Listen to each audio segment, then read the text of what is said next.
Let's watch this Nepo Babies video. Finally, new rules to all the people who've been telling me, Bill, you have to do something on Nepo Babies. Shut up, I don't have to. But okay, here it is. And if you haven't heard the term yet, here's a brief montage of all the Nepo babies in the acting profession, beginning with Douglas Fairbanks Jr. That's right, their moms and dads were all stars too. It doesn't make them bad people or untalented. In fact, some Nepo babies did very well in their first big roles. But let's also admit that they weren't the only ones who could have done it. But when it's between a few good people and one of them is going to get you this kind of publicity, who do you think is going to get the part? So enjoy the good life, Nepos. Just don't say you didn't have a huge advantage.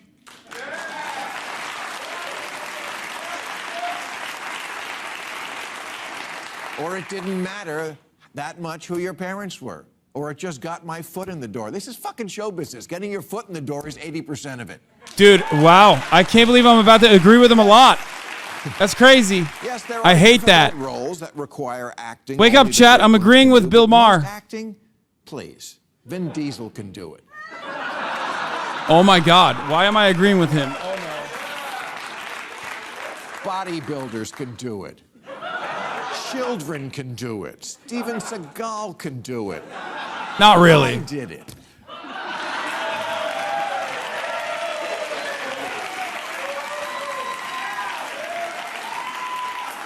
I don't agree with what. TV. Okay. I found something to disagree with. Okay. I don't agree with what he said about Steven Seagal. I don't think Steven Seagal acts. I think Steven Seagal lives. Okay? That's the main difference. Steven Seagal does not simply act. Where Mama At is not something that, Where Mama At is not a man who's acting. That's a man who's living. Okay? Also, are you happy? Weeby, are you fucking happy? Yeah, I agree with Bill Maher. Is that why you showed this to me? What's wrong with you? There's a titty in this? No shot did one of my fucking moderators send me a goddamn video with like actually TOS in it.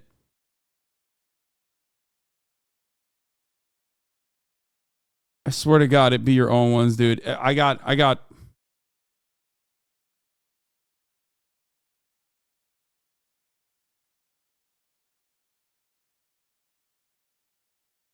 Is there? There is in the HBO version. Hold on. Where?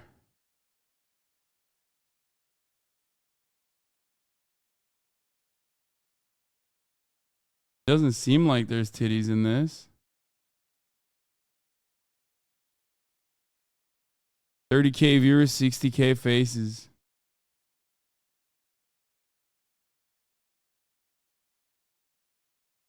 You're stemming? Not why they sports. Even Seagal can do it. I did it.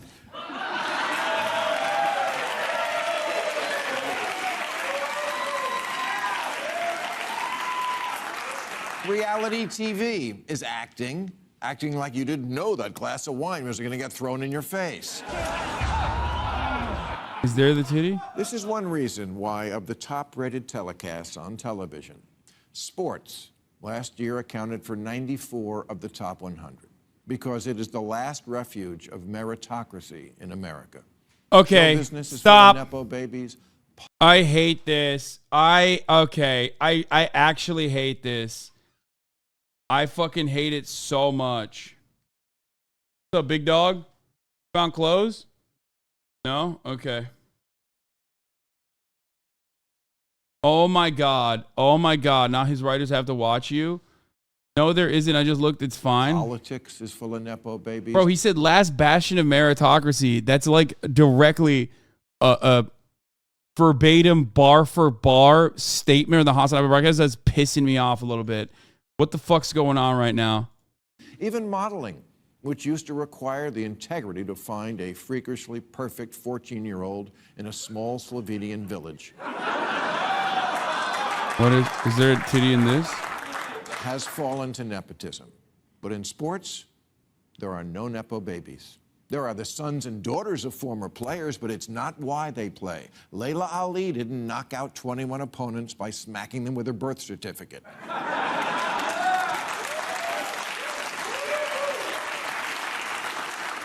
Sports is the last place where it doesn't matter who you are or where you're from, just what you do. No one gets hired either because it would make the team look like America. Oh no, this is going to be transphobic now. Or because their rich white daddy pulled strings. I don't trust the government, media, churches, judges, juries, banks, Jiffy Lube, or anyone on a dating app. Anyone on a dating app covering their chin with their hand. But I do trust that the 450 players in the NBA are the absolute best 450 players the teams could find anywhere in the world. Yeah. The fact that this kid's future in the NBA is not assured, in fact, it's the opposite of assured, that's very assuring to me. Everyone wants to see LeBron James' son play on the same team with his father. There hasn't been a feel-good story that feel-good since Macaulay Culkin escaped from Neverland.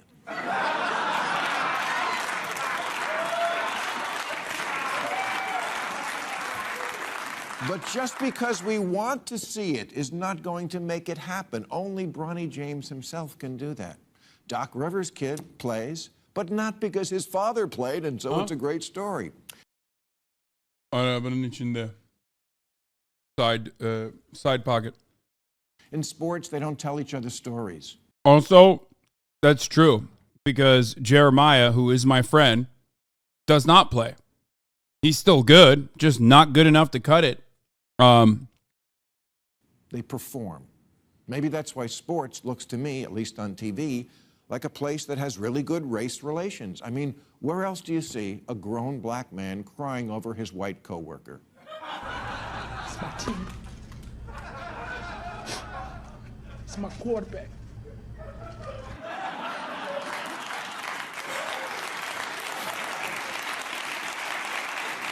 On the field or court, it's just about who can get me the ball, who can score for our team when we need it. They earn each other's respect, and the love follows.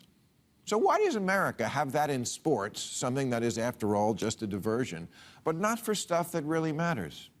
42% of private colleges admit applicants based almost entirely on the fact that their parents are alumni. You get in if you work hard and your dad... Oh my God! Bro!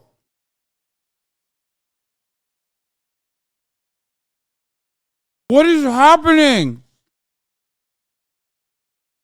What the fuck's going on? This is like bar for bar. This could literally have been a direct cut from one of my fucking broadcasts. I'm pissed off. Building. These are called legacy admissions, although I will also accept entitled fuckface. He's right. Legacy admissions is a significantly larger problem than affirmative action, but affirmative action is seen as like something that helps poor black people, so everybody fucking loves attacking it, but legacy admissions are given to otherwise wealthy individuals, and because we fucking love the dogmatic attitude, we love the dogma of capitalism, and it's like religion for us, that we basically fucking never talk about that. But it also must be said that in the interest of righting historical wrongs and evening out our despicable past, the concept of merit itself is now under attack everywhere but in sports. Instead of getting the kids who lag behind up to the higher standards, schools all over are eliminating honors classes. 80% of four-year colleges no longer require any standardized test for admissions. San Francisco's top-rated Lowell High School replaced merit-based admissions with a lottery in 2021, and the result was a threefold increase in D's and F's. Turns out getting rid of merit admissions just made kids feel worse about themselves, and that's what Instagram is for.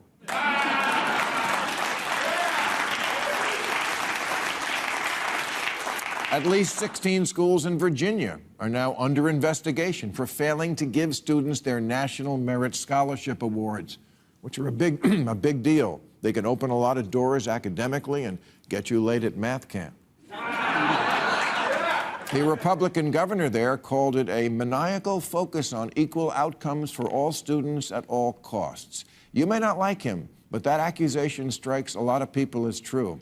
And this is a bad issue for Democrats, because most Americans seem to agree if they're on an airplane, they want a cockpit that looks like America, but they'd also like someone up there who knows how to fly the plane. Okay. So the thing that frustrates me about this part is that every part of the fucking conversation with respect to like education in America is tarnished by the real issue. Okay? There is no such thing as like someone being too dumb to fucking not perform adequately and actually rise to the top of society. The fucking compilation that he just showed here literally proves that reality. Okay? So all matter of like fairness initiatives in the United States of America, unfortunately, never look at the actual problem, never look at the ways to solve the problem. The real problem is underfunding education. The real problem is making sure that public education is crippled, making sure that all public schools are abolished, the Department of Education is abolished in a meaningful way. That's the real issue. Okay? The idea that like these kinds of initiatives are bad, okay? I haven't looked into it too much. I am unfamiliar with what these fucking guys are trying to do. But just like with affirmative action and just like with every other initiative that we have applied in this country, it fails to address the root cause. The real issue always is that there isn't enough money being put into public education. The kid in Jefferson Parish, okay, is not any dumber than the kid living in Martha's Vineyard. The difference is the kid living in Martha's Vineyard does not have the same economic struggles. His family does not have the same economic struggles as the kid living in Jefferson Parish, Louisiana. Okay?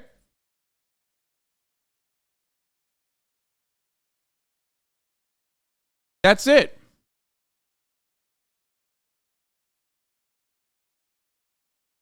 Do you understand? This is part of the reason why it's like these kinds of initiatives, especially because they refuse to address the real issue that is underfunded schools. These kinds of initiatives always fall flat and basically piss people off. Okay? It sucks.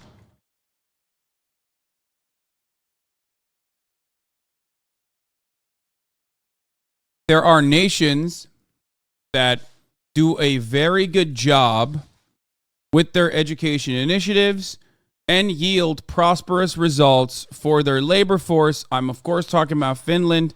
Numerous other social democratic countries do a decent job with this, but Finland excels, goes above and beyond. It's just like everything else. You can look to other examples of things like this working, okay?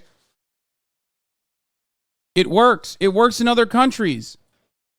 That's it. Let's look.